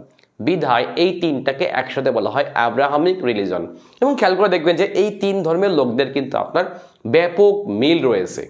যেমন সালামের ক্ষেত্রে সবাই কিন্তু সালাম দেয়, আমরা বলি সালাম, ওরা বলে সালেম। ঠিক আছে, নামাজের ব্যাপারটি প্রায় ধর্মে আছে। ঠিক আছে, তারপর তাওয়াফ করার ব্যাপারটি আছে, বিভিন্ন ধর্মীয় যে ইয়াগুলো আছে, কিতাব সমূহ আছে, দেখবেন যে অনেক অনেক মিল। কিছুটা হলেও অমিল থাকলেও বাট ব্যাপক অংশে হচ্ছে মিল রয়েছে। ধর্মীয় যে আমাদের পুরুষরা রয়েছে এখানেও দেখবেন যে আপনার প্রায় একই রকম। যেমন আমরা যাকে আব্রাহাম বলি, ইব্রাহিম বলি, ওরা বলে আব্রাহাম বলে বা আব্রাহাম বলে, ঠিক আছে। এইভাবে দেখবেন আমরা যাকে মুসা বলি ওরা মাসি বলে, ঠিক আছে। আমরা যাকে ঈসা বলি ওরা যিশু বলে, আমরা যাকে মানে মরিয়ম বলি ওরা ম্যারি বলে। এই যে ব্যাপারগুলো আর কি, সো দেখবেন যে মিল আছে। তার মানে ধর্মীয় দিক থেকে ইহুদিবাদকে আপনি কোনোভাবে খারাপ বলতে পারবেন না, এটা একটা ধর্মের মধ্যে করে। কিন্তু এই ইহুদিবাদকে মানে ধর্মকে একটু বিকৃত করে যখন ব্যক্তির স্বার্থে নিয়ে আসলো, সেটা হয়ে গেল জায়নবাদ। মানে প্রত্যেকটা দেশে দেখবেন যে ধর্মটাকে কখনো রাষ্ট্রের স্বার্থে, কখনো বৃহত্তর কোনো গোষ্ঠীর স্বার্থে হচ্ছে আপনার ব্যবহার করা হয়। এবং এটি কিন্তু আপনার ইহুদিবাদকে কিন্তু যখন হচ্ছে আপনার একটু বিকৃতভাবে উপস্থাপন করে ধর্মীয়ভাবে উপস্থাপন করতে চাইলো, সেটি হলো জায়নবাদ। তার মানে ইসরায়েলে যারা বসবাস করে তারা হলো জায়নবাদী, বা আমেরিকায় বসবাসরত অনেক ইহুদি যারা হচ্ছে উগ্র, ধর্মীয় দিক থেকে উগ্র, তারা হচ্ছে আপনার জায়নবাদী। তার মানে জায়নবাদ আর ইহুদিবাদ এর মধ্যে কিন্তু আপনার অবশ্যই পার্থক্য আছে। তার মানে ধর্মকে আপনি কখনো খারাপ বলতে পারবেন না, বাট সেই ধর্মটাকে যদি কি খারাপভাবে পরিচালনা করে, যেমন ইহুদিবাদকে রাষ্ট্র স্বার্থে ব্যক্তি স্বার্থে ব্যবহার করছে, এটি হলো আপনার জায়নবাদ। ঠিক আছে, আমি মূল থিমটা বলার চেষ্টা করলাম। ঠিক আছে, তাহলে বিশ্বের প্রধান প্রধান রাজনৈতিক মতবাদ বা মতবাদ সমূহ আমাদের এই অধ্যায়ের আলোচিত বিষয়। ঠিক আছে, আচ্ছা যদি এরপরে বলি আমরা, নন স্টেট অ্যাক্টরস গেল, এরপরে আসবে হচ্ছে আমাদের আরো অনেক মতবাদ আছে, যেমন হচ্ছে নব্য উপনিবেশবাদ বা ফ্যাসিবাদ। যদি আমি বলি যে নব্য উপনিবেশবাদ কি, আমরা উপনিবেশবাদ প্রসঙ্গে মোটামুটি জানি, বাট আমি যদি বলি নব্য উপনিবেশবাদ আর এর আগে হচ্ছে উপনিবেশবাদ। আমরা উপনিবেশবাদ যদি বলি তাহলে আমরা সবাই জানি যে উপনিবেশবাদ কখন হয়। ধরেন আমরা যখন দেখছি যে আজ থেকে মোটামুটি 100 বছর আগে যদি আমরা হিসাব করি পৃথিবীতে, তখন হিউজ উপনিবেশ ছিল। যেমন আমরা যদি বলি অটোমান উপনিবেশ, ব্রিটিশ উপনিবেশ, জার্মান উপনিবেশ, ফরাসি উপনিবেশ, পর্তুগিজ উপনিবেশ, তাই না। ইভেন আমরাও কিন্তু অনেক উপনিবেশবাদী গোষ্ঠীর দ্বারা কিন্তু আপনার শোষিত হয়েছি। এখন উপনিবেশবাদ কখন হয়, অর্থাৎ একটা ভূখণ্ডের উপর যদি অন্য একটা ভূখণ্ডের মানুষ যদি নিয়ন্ত্রণ করে, সেটা অর্থনৈতিক নিয়ন্ত্রণ, রাজনৈতিক নিয়ন্ত্রণ, সাংস্কৃতিক নিয়ন্ত্রণ, সামরিক নিয়ন্ত্রণ, সব ধরনের নিয়ন্ত্রণ করে জোর করে, মানে উড়ে এসে জুড়ে বসা সোজা কথা, তখন সেটাকে আমরা বলি হচ্ছে উপনিবেশ। ধরেন ব্রিটিশরা আমাদের কিন্তু ইচ্ছার বিরুদ্ধে এসে আমাদের ধর্মীয়, তারপরে হচ্ছে যদি বলি আমরা সামাজিক নিয়ন্ত্রণ, রাজনৈতিক নিয়ন্ত্রণ, সাংস্কৃতিক নিয়ন্ত্রণ সবকিছু করছে, তাই না, ব্রিটিশরা। সো এটাকে আমরা কি বলবো, উপনিবেশ বলবো। এটাকে আমরা কি বলতে পারবো, উপনিবেশবাদ বলতে পারবো। এবং আমরা জানি যে সেকেন্ড ওয়ার্ল্ড ওয়ারের পরে এসে পৃথিবীতে উপনিবেশবাদ মোটামুটি একটা মানে হচ্ছে কমে গেছে, অর্থাৎ সরাসরি রাজনৈতিক নিয়ন্ত্রণটা একেবারেই কমে গেছে। এখন পৃথিবীর একেবারে দুর্বল রাষ্ট্র কিন্তু আপনার স্বাধীন হয়ে গেছে, সেটা হচ্ছে জাতিসংঘের অস্থি পরিষদের মাধ্যমে। ইভেন কোনো আফ্রিকান ন্যাশনস, কোনো ওশেনিয়ান্স ন্যাশন, যেগুলো একেবারে দুর্বল রাষ্ট্র, দুর্বল কিছু উপনিবেশ ছিল, সেগুলোও কিন্তু আপনার জাতিসংঘের হাত ধরে কিন্তু কি হয়ে গেছে, স্বাধীন হয়ে গেছে। তার মানে আমরা বলতে পারি যে 21 শতকটা মোটামুটি পৃথিবীতে উপনিবেশবাদ মুক্ত একটি সমাজ, উপনিবেশবাদ মুক্ত একটি সমাজ। কিন্তু আমরা দেখতে পাই এই যারাই হচ্ছে পৃথিবীতে উপনিবেশবাদ ভ্যানিশ করছে, তারাই কিন্তু আবার নতুন করে এই নব্য উপনিবেশবাদ প্রতিষ্ঠা করছে। তারা পৃথিবীতে এমন কিছু সংস্থা সৃষ্টি করে গেছে, যেই সংস্থাগুলো আপনাকে সরাসরি নিয়ন্ত্রণ না করলেও পরোক্ষভাবে আপনাকে নিয়ন্ত্রণ করতেছে। খেয়াল করে দেখেন, পৃথিবীতে এমন কিছু ব্যবস্থা আছে যেটাকে আপনাকে প্রকাশ্যে নিয়ন্ত্রণ করতেছে না, বাট পরোক্ষভাবে আপনি তার দ্বারা নিয়ন্ত্রিত হচ্ছেনই। এই যে পরোক্ষভাবে আপনাকে নিয়ন্ত্রণ করা, সেটা হতে পারে রাজনৈতিক নিয়ন্ত্রণ, হতে পারে আপনাকে পরোক্ষভাবে অর্থনৈতিক নিয়ন্ত্রণ, হতে পারে আপনাকে কালচারাল নিয়ন্ত্রণ। এটি হলো আপনার নব্য উপনিবেশবাদ। ধরেন যদি আমি আজকে হিসাব করি, যদি আমি নব্য উপনিবেশবাদের কয়েকটা উদাহরণ দিই, তাহলে আপনি বলতে পারি যে যেমন ডলার ডিপ্লোমেসি এমন এক ডিপ্লোমেসি। আপনি একটু খেয়াল করে দেখেন যে আপনি অন্যটা দেশের কাছ থেকে কিনবেন। ধরেন আমি বাংলাদেশ, আমার মনে গম দরকার, এখন আমি ইউক্রেনের কাছ থেকে গম কিনবো, কিন্তু আমার টাকায় আমি লেনদেন করতে পারবো না, আমার লেনদেন করতে হবে কিছু ডলার। তার মানে আমাকে একটা বৈশ্বিকভাবে আমাকে একটা হাত পা বেঁধে দিছে যে তোমার টাকা থাকলেই হবে না অভ্যন্তরে, তোমার অবশ্যই ডলার থাকতে হবে, ডলার ছাড়া তুমি হচ্ছে এক্সচেঞ্জ করতে পারবে না। তার মানে এই যে বৈশ্বিকভাবে মানে হচ্ছে তারা বললো উপনিবেশবাদ মুক্ত হলো পৃথিবী, কিন্তু ডলার ডিপ্লোমেসি দিয়ে ঠিকই কিন্তু আমাকে নিয়ন্ত্রণ করতেছে। আর যখনই আমার কাছ থেকে ডলার ফুরাই যাচ্ছে তখন কিন্তু আমি হা হুতাশ বেড়ে যাচ্ছে রাষ্ট্রের, সেটা হতে পারে শ্রীলঙ্কার ক্ষেত্রে, হতে পারে পাকিস্তানের ক্ষেত্রে। এই মুহূর্তে আমরা কয়েকটা ডলার পাওয়ার জন্য কি পরিমাণ হাই হুতাশ করতেছি। সো এই যে আমেরিকান ডলার আমাকে নিয়ন্ত্রণ করতেছে, রাষ্ট্রকে নিয়ন্ত্রণ করতেছে, রাষ্ট্রের ঘুম হারাম হয়ে যাচ্ছে, আমার ঘুম হারাম হয়ে যাচ্ছে, আমি ডিম কিনতে পারতেছি না, আমার পোলট্রি মুরগির দাম বেড়ে যাচ্ছে। এ সবই কিন্তু আপনার নব্য উপনিবেশবাদী ব্যবস্থা থেকে আমরা একেবারে মুক্ত নয়। ঠিক আছে, গেল এক। যদি আমি হিসাব করি যে প্রযুক্তিগত দিক থেকে যদি আমি হিসাব করি, প্রযুক্তিগত দিক থেকে নব্য উপনিবেশবাদ পৃথিবীতে এতটাই ডানা বেঁধে আছে যে আপনি আমি কি করি, কি পছন্দ করি, কি চাই, কি খাই, সবই তারা জানে। দেখেন কি হবে, গুগল এমন একটা মাধ্যম আপনাকে নিয়ন্ত্রণ করতেছে। আমরা অনেকে হুজুররা বলে না যে মোবাইল আছে সাথে, তার মানে শয়তানের বাক্স নিয়ে ঘুরতেছি আমরা। একদম কথাটা একদম মিথ্যা না। দেখেন আমরা এই উপনিবেশবাদী ব্যবস্থায় মোবাইল আমাদেরকে বা ইন্টারনেট আমাদেরকে এমনভাবে নিয়ন্ত্রণ করতেছে, আমি না চাইলেও দিনের মধ্যে কয় ঘন্টা বলেন তো, দিন হয় কয় ঘন্টা, 24 ঘন্টা। আমি তো নিজেই মনে করেন যে 16-17 ঘন্টা শুধুমাত্র সোশ্যাল মিডিয়া দিয়ে থাকি। সো আমার চোখ কিন্তু কানা হয়ে যাবে শীঘ্রই, খেয়াল করে দেখেন। তার মানে আমি না চাইলেও আমাকে নিয়ন্ত্রণ করতেছে। দেখেন এখানে এসে আপনার একটা গুরুত্বপূর্ণ টার্ম যদি আমি বলি নব্য উপনিবেশবাদের, সেটা হচ্ছে সার্ভাইলেন্স ক্যাপিটালিজম। এই সার্ভাইলেন্স ক্যাপিটালিজমে এসে একটু খেয়াল করে দেখেন আপনি আমি কি পছন্দ করি ওরা জানে। ধরেন আপনি সোশ্যাল মিডিয়াতে ঘন ঘন এডুকেশন টাইপের ভিডিও দেখেন, যেমন আমার এডুকেশন টাইপের ভিডিও দেখা লাগে, সেটা হোক ফেসবুকে, হোক সেটা ইউটিউবে। সো আমি কি করতেছি, আমি ধরেন 10 মিনিট স্কুল সার্চ দিচ্ছি। সো সারাদিন দেখি যে আমার কোনো না কোনো মানে লেখাপড়ার ভিডিও আসতেই থাকে, জাতীয় অমক তমক একটার পর একটা ভিডিও আসতেই থাকে সারাদিন। তার মানে গুগল জানে যে আমার পছন্দের জায়গা কি, সেটাই করতেছে। ওকে, বা আপনাকে ইউটিউব জানে যে আপনি কি পছন্দ করেন, আপনাকে ওটাই দেখাবে প্রত্যেক দিন। ইভেন আপনি যদি অ্যাড দেখবেন সেই অ্যাড ওইভাবে ওই টাইপের অ্যাড আপনাকে শো করতেছে। তার মানে আপনি কিন্তু ওই আমেরিকা আপনাকে নিয়ন্ত্রণ করতেছে না, বা চায়না আপনাকে নিয়ন্ত্রণ করতেছে না সরাসরি, কিন্তু আপনি অটোমেটেড নিয়ন্ত্রিত হচ্ছেন। খেয়াল করে দেখছেন আপনি কি পোশাক পছন্দ করেন। ধরেন আপনার ঘরে একজন, সে অসম্ভব হচ্ছে আপনার বউ, সে হচ্ছে পোশাক পছন্দ করে অথবা রান্না পছন্দ করে, দেখবেন সারাদিন রান্না টাইপের ভিডিও তার সামনে আসতেই থাকবে, অথবা পোশাকের বিজ্ঞাপন আসতেই থাকবে। তার মানে আপনার ইন্টারেস্ট যেখানে ওরা ওটা বুঝে গেছে, সেইটা হচ্ছে আপনাকে বারবার শো করবে। আপনি ওইটা দ্বারা নিয়ন্ত্রিত হচ্ছেন। আপনি যতই ভাবেন ফেসবুকে ঢুকবো না, আবার ফেসবুক ছাড়া একদিন যদি নেট না থাকে আপনার অবস্থা পাগল হয়ে যান, মনে হয় পাবনায় পাঠাই দেয়। দেখছেন খেয়াল করে? সো এটি হলো আপনার নব্য উপনিবেশবাদ। এইখানে এসে আপনাকে প্রচণ্ডভাবে নিয়ন্ত্রণ করতেছে। ওরা আপনাকে একটা মানে মানদণ্ড এঁকে দিচ্ছে, এবং সেই মানদণ্ডে কিন্তু আপনি অভ্যস্ত হচ্ছেন। ধরেন আজকে মানে একটা সময় 90-এর দশকে বা 70-এর দশকে মানে ঢোলা প্যান্ট পরতো, তাই না? এরপরে আসলো সালমান খানদের যুগ। সালমান খানরা কি পড়া শুরু করলো? চাপা প্যান্ট পরা শুরু করলো, সিরা প্যান্ট পরা শুরু করলো। দেখবেন আমাদের দেশের তরুণরাও সেটা অভ্যস্ত হয়ে গেল। ঠিক আছে, এখন এসে দেখেন যে আবার সেই সবাই ঢোলা প্যান্ট পরতেছে, সেই পুরনো ঐতিহ্যে ফিরে গেছে। তার মানে ওরা যা বলবে ওটাতে আমি অভ্যস্ত হচ্ছি।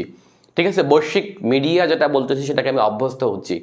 ধরেন স্টার জলসার কথা যদি হিসাব করি, স্টার জলসা অথবা জি সিনেমা বা কি যেন আছে এই টাইপের, আমি এগুলো একটু কম দেখি, এই টাইপের মিডিয়াগুলো হতে পারে নব্য উপনিবেশ শক্তি। দেখেন ওরা একটা মানদণ্ড এঁকে দিচ্ছে। আমাদের দেশের অশিক্ষিত বা কম শিক্ষিত সমাজ, নারীরা, মহিলারা, মেয়েরা, বোনেরা কিন্তু অভ্যস্ত হয়ে যাচ্ছে স্টার জলসায়।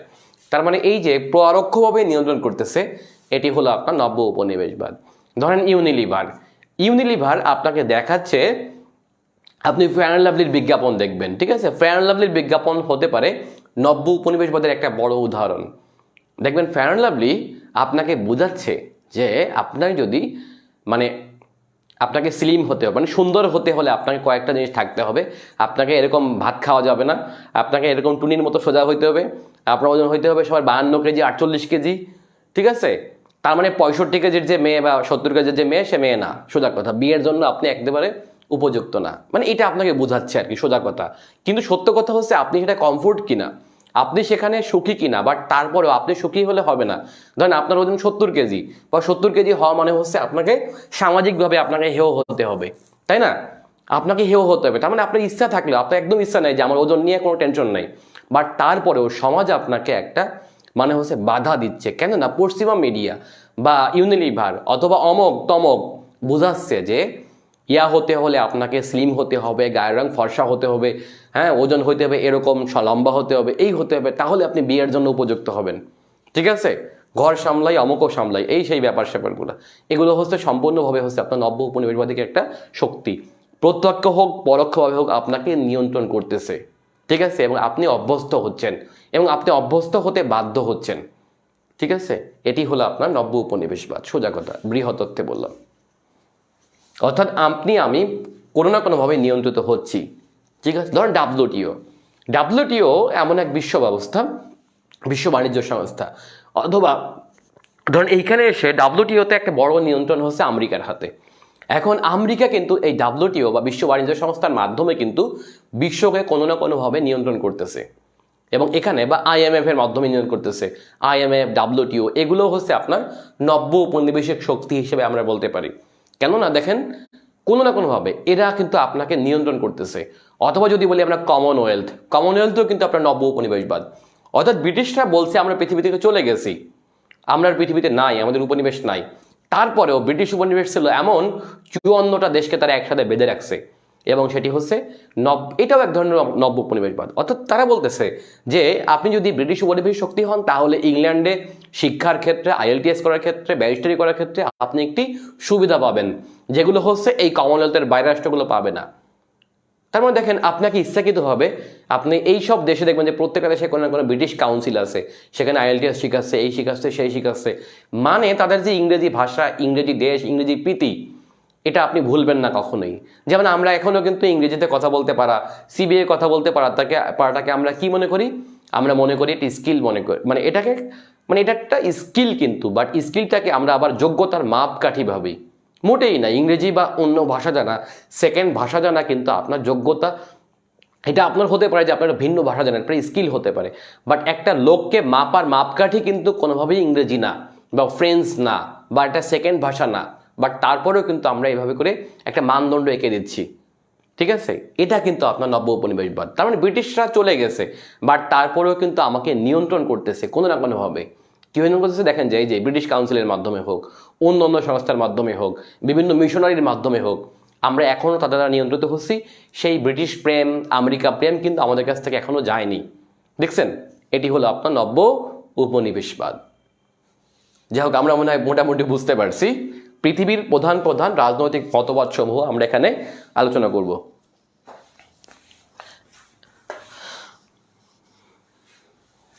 আচ্ছা, এবার এর বাইরে আসে হচ্ছে আপনার যুদ্ধের কারণ এবং ফলাফল।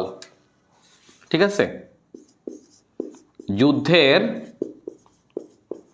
কারণ ও ফলাফল, এটা আমরা আলোচনা করব এই অধ্যায়ে। ঠিক আছে, এখন যুদ্ধ কি কি আছে, সব যতগুলো যুদ্ধ আছে পৃথিবীতে ইম্পর্টেন্ট, সেগুলো যুদ্ধের কারণ জানবেন, ফলাফল জানবেন, এগুলো হচ্ছে আপনার এটা আলোচনার বিষয়। ঠিক আছে, এই অধ্যায়ের। আচ্ছা, এর বাইরে হচ্ছে আপনার অর্থনৈতিক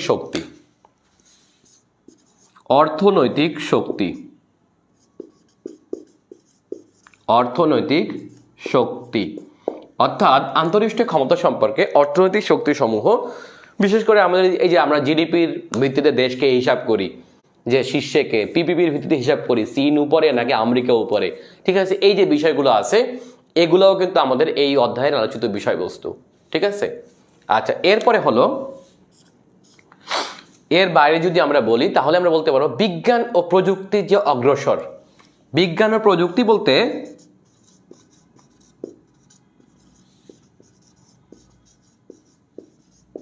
আচ্ছা, বিজ্ঞান ও প্রযুক্তির অগ্রসরমানটা বলতে বোঝানো হচ্ছে, ধরেন আপনার গুরুত্বপূর্ণ কোনো আবিষ্কার, ঠিক আছে, ধরেন মহাকাশে কেউ কিছু একটা পাঠালো, চীন পাঠালো বা ভারত একটা ক্ষেপণাস্ত্র পাঠালো, অমুক একটা অস্ত্র তৈরি করছে, ঠিক আছে, এই যে অস্ত্র রিলেটেড বা রাষ্ট্রের ক্ষমতা রিলেটেড যেই বিজ্ঞান ও প্রযুক্তির আবিষ্কার আছে, এগুলোও কিন্তু আমাদের এই অধ্যায়ের আলোচিত বিষয়বস্তু। ঠিক আছে, এর বাইরে আছে জলবায়ু পরিবর্তন। কি আছে? যদিও এই নামে আমাদের আরেকটা অধ্যায় আছে, বাট এটাও পড়ে এর মধ্যে, পরিবর্তন। ঠিক আছে, জলবায়ু পরিবর্তন।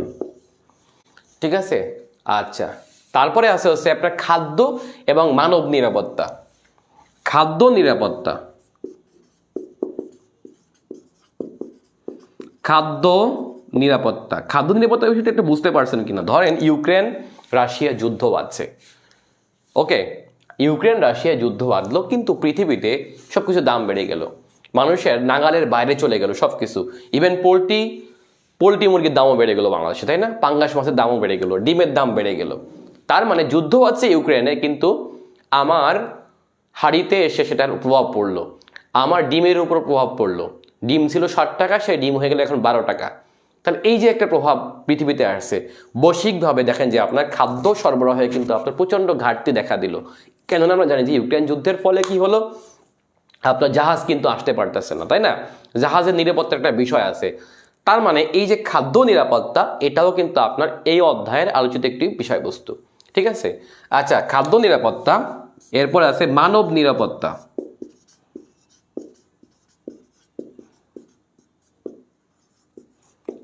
মানব নিরাপত্তা বুঝতেই পারছেন। ধরেন আমি বিভিন্ন ধরনের জোট করলাম, ঠিক আছে, চীনের প্রভাব মোকাবেলায় আমেরিকা মনে করলো যে আমাকে বাঁচতে হলে আমাদের এই জোট করতে হবে, কোয়াড করতে হবে, এই করতে হবে, সেই করতে হবে।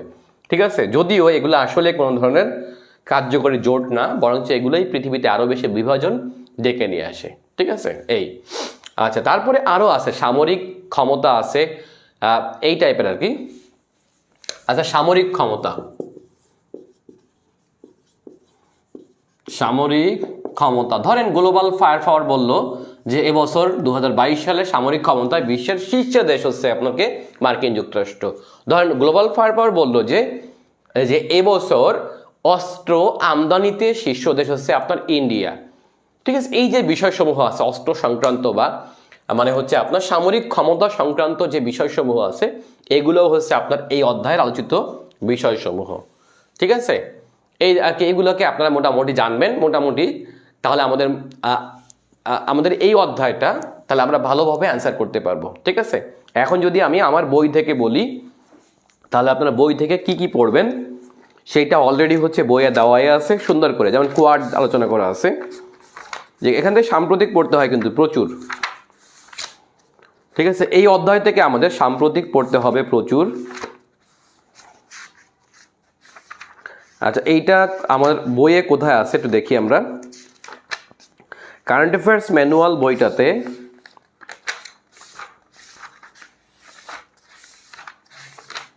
এই বিষয়টি আলোচনা করা আছে 361 পৃষ্ঠায়। দেখেন 361 পৃষ্ঠায় এখান থেকে আছে আউকুস চুক্তি, প্রথমে সাম্প্রতিক আলোচনা করা আছে, তারপর আছে কোয়াড আছে, কোয়াড তো বুঝতেই পারছেন রিসেন্ট যেটা আর কি, চীন বিরোধী বিভিন্ন জোট আছে, লিবিয়া সংকট আছে, পুতিন বিষয়ক কথা আছে, জিবুতি বিষয়ক কথা আছে এখানে, ওকে, সামরিক ঘাঁটি নিয়ে কথা আছে, কোল্ড ওয়ার নিয়ে কথা আছে, নয়া কোল্ড ওয়ার নিয়ে কথা আছে, ইরান বিষয়ক কথা আছে, তারপরে আছে পরমাণু অস্ত্র বিষয়ক যে আপনার বিভিন্ন চুক্তি আছে, যেমন IAEA মানে চুক্তি এবং জোট সমূহ আর কি, IAEA, IACN, OPCW, NPT, CTBT। আচ্ছা, তারপরে হচ্ছে JCPOA, এরপরে আছে প্রতিরক্ষা ব্যবস্থা নিয়ে বিশ্বের বিভিন্ন দেশের, এরপরে আছে পারমাণবিক ক্ষমতা নিয়ে, আপনি এগুলো পড়ে নেবেন, সামরিক ঘাঁটি নিয়ে, সামরিক ঘাঁটি খুবই গুরুত্বপূর্ণ এখান থেকে, অস্ত্র সংক্রান্ত আলোচনা আছে, যুদ্ধ সংক্রান্ত আলোচনা আছে, গোয়েন্দা সংস্থা নিয়ে আলোচনা করা আছে এখানে। ঠিক আছে, বিভিন্ন দেশের ক্ষমতায় যারা প্রধানমন্ত্রী বা PM আছেন এটাও আলোচনা করা আছে। আর আছে হচ্ছে আন্তঃরাষ্ট্রীয় ক্ষমতা সম্পর্কের মধ্যে বিভিন্ন টাইপসের রাষ্ট্র মতবাদ দিয়ে আলোচনা করা আছে, বিভিন্ন বিশ্বের বিভিন্ন দেশের রাজনৈতিক দল নিয়ে আলোচনা করা আছে। এখান থেকে কিন্তু প্রশ্ন আসে, যেমন দেখেন যে একবার প্রশ্ন আসছিল যে জার্মানির চ্যান্সেলর অ্যাঞ্জেলা মার্কেলের রাজনৈতিক দলের নাম কি। ঠিক আছে, এই টাইপের আসছিল। পুতিনের দলের নাম কি, এখান থেকে প্রশ্ন আসছিল। পুতিনের দলের নাম কি? United Russia. পুতিনের দলের নাম আসছিল তারপর হচ্ছে জার্মানির চ্যান্সেলরের দলের নাম আসছিল। সো দেখেন এগুলো কিন্তু প্রশ্ন কমন আসে। ওকে, আচ্ছা, বিশ্বের বিভিন্ন বিপ্লব নিয়ে আলোচনা করা আছে, চুক্তি নিয়ে আলোচনা করা আছে। চুক্তি দেখেন একদম ছোট করে, যতগুলো লাগবে অতগুলো আলোচনা করা আছে, খুব বেশি আলোচনা করি নাই। বিশ্বের বিভিন্ন বিপ্লব নিয়ে আলোচনা করা আছে কারেন্ট অ্যাফেয়ার্স ম্যানুয়ালে। সো আমাদের মোটামুটি এই ঘটনাগুলো পড়লে, আর এইখানে যেই বিষয়গুলো কম আছে, ঠিক আছে, যেমন ধরেন আপনার কোল্ড ওয়ার, এই বিষয়গুলো যদি আমরা বৈশ্বিক ইতিহাসে আলোচনা করছি, বাট এটা এই অধ্যায়েও পড়ে। সো প্রথম অধ্যায়টা যদি আপনি ভালো করে পড়েন, তাহলে দ্বিতীয় অধ্যায় যা কিছু আছে ওইটা আপনার মেকআপ হয়ে যাবে। তার মানে এটা, এই প্রথম অধ্যায় বা দ্বিতীয় অধ্যায় আপনার মানে যা আছে এতটুকু পড়লেই মোটামুটি চাকরি পরীক্ষার জন্য আপাতত এনাফ। ঠিক আছে, তাহলে আজকের মতো আমরা এখানে শেষ করব। আপনারা যারা যুক্ত আছেন তারা আরেকবার লাইক দিবেন। আর আমি আপনাদেরকে পরীক্ষা নেওয়া শুরু করবো আবারও, ঠিক আছে, রেগুলার আমার এখন ব্যাচ শুরু হবে। সো 46-এর নতুন ব্যাচ শুরু হচ্ছে খুব দ্রুত। আপনারা যদি কেউ ভর্তি হতে চান তাহলে অবশ্যই ভর্তি হয়ে যাবেন। তো আজকের মধ্যে এখানে রাখি। আল্লাহ হাফেজ, দেখা হবে আগামী দিন রাত 9টায়। ওকে, আল্লাহ হাফেজ।